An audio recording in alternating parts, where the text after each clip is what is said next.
Hola amigos, sean bienvenidos a este su nuevo programa Latitudes, un espacio que persigue analizar y reflexionar sobre temas internacionales que resaltan en la palestra mundial, como el caso reciente del conflicto árabe-israelí con el asalto a la flota humanitaria que perseguía llevar alimentos a la Franja de Gaza.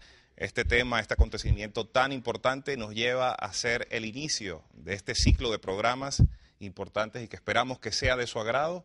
Y para ello vamos a dejarlo con este primer micro que abre una nueva etapa en programas de análisis internacional. Esperemos sea de su total agrado. Adelante. El 29 de noviembre de 1947, la Asamblea General de las Naciones Unidas aprueba el plan para dividir a Palestina en un Estado árabe y un Estado judío. Hoy en día, después de 62 años de muchas resoluciones en la Asamblea General de la ONU, el Consejo de Seguridad y organismos internacionales de derechos humanos condenan al Estado de Israel por los crímenes que han quedado impunes contra el pueblo palestino. Frente a la inercia de quienes están llamados a solucionar el problema, la conciencia mundial se despierta frente al bloqueo y se crea la Flotilla por la Libertad, con el fin de llevar ayuda humanitaria por la vida, la paz y la solidaridad por el pueblo palestino. Esa flota humanitaria se vio fracasada por un ataque en alta mar, llevado a cabo por el gobierno israelí, violando todos los principios de derechos internacionales, secuestrando a 682 tripulantes y asesinando a otro grupo de ellos. Una vez más, hechos como estos se consideran ante la opinión pública internacional como un acto terrorista del pueblo israelí hacia el pueblo palestino. Bien, amigos televidentes, ya han visto ustedes a través de este breve micro que les hemos presentado el tema tan resaltante que abordaremos en el día de hoy, en este primer trabajo que hemos realizado para ustedes. Y tenemos a una invitada muy especial que hemos traído precisamente para disertar sobre el tema. Ella es la licenciada Omaira Savid, investigadora y profesora del Instituto de Altos Estudios Diplomáticos Pedro Gual de la Cancillería de la República. Profesora, bienvenida. Gracias, bienvenida. Gabriel. La hemos traído acá precisamente con este tema tan importante como lo es el conflicto histórico árabe-israelí y a propósito de los recientes sucesos del asalto a la flota humanitaria turca que llevaba precisamente ayuda a toda la Franja de Gaza. Bienvenida. Muchas gracias, televidente.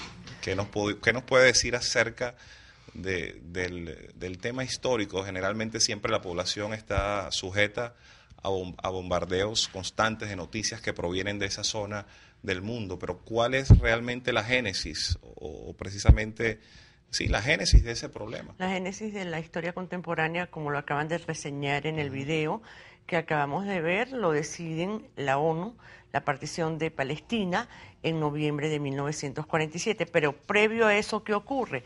Durante la Segunda Guerra Mundial, toda la región de Medio Oriente eran colonias de Francia o bien de Gran Bretaña. En el mismo proceso de la Segunda Guerra Mundial, estos dos imperios no pueden sostener las colonias y comienzan a dar las independencias. De hecho, muchas de las repúblicas son repúblicas, nacen como repúblicas en plena Segunda Guerra Mundial, excepto Palestina. Porque Palestina, sobre ella hay un sueño que viene del ideólogo y padre del sionismo a finales del siglo XVIII para crear un Estado en el mundo para los judíos del mundo. Palestina, ¿por qué? Porque fueron expulsados en el año 72, cuando Tito Vespasiano, se dispersan por el mundo, dicen ellos 2000 años, y quieren retornar a su tierra natal, olvidándose de los nativos palestinos que existen en la región.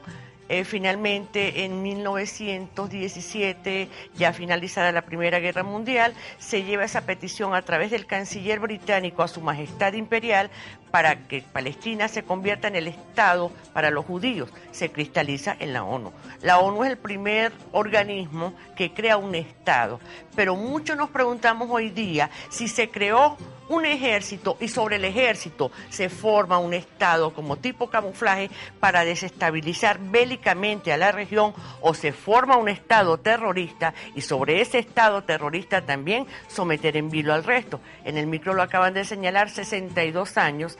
En 62 años se formó el Estado de Israel. De hecho, hay que reconocer y hay que decir que ellos se declaran de manera unilateral Estado el 18 de mayo de 1948, precisamente el día que Gran Bretaña se retira y le entrega las armas.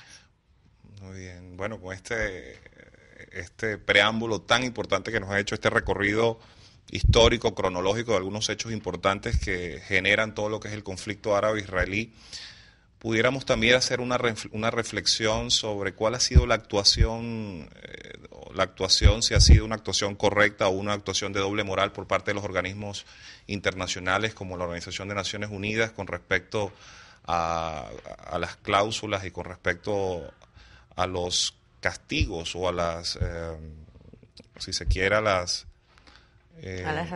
sanciones que se han dado a ambos estados, tanto al Estado israelí como al Estado palestino. ¿Ha sido equilibrada las decisiones de los organismos nacionales? Para nada. A Israel se le han aplicado cualquier cantidad de sanciones.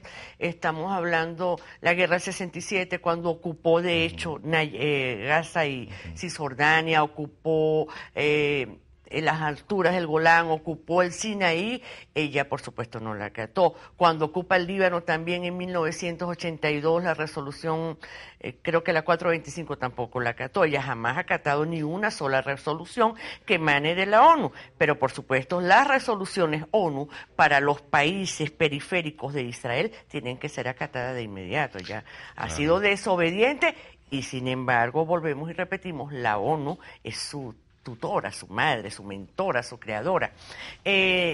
La particularidad sobre Gaza, para retomar Gaza, ella es ocupada en el 67, en la guerra de los 6 días del 67, y era un protectorado egipcio. Es verdad, es la zona más abarrotada del planeta, y pasa a ser ocupada, por supuesto, como el resto de la región. La única liberada durante la Guerra Fría fue la península de Sinaí, porque hubo como una especie de acuerdo de paz entre lo que fue Egipto e Israel, y con la mediación de la administración del expresidente Carter se devuelve.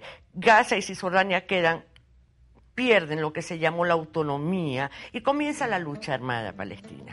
La lucha armada palestina, si bien es cierto que ya había comenzado desde el 48, con la ocupación de Gaza y de Cisjordania, se oficializa la Organización para la Liberación de Palestina, la OLP, en el 68, con el reconocimiento del mundo árabe para la liberación de los territorios.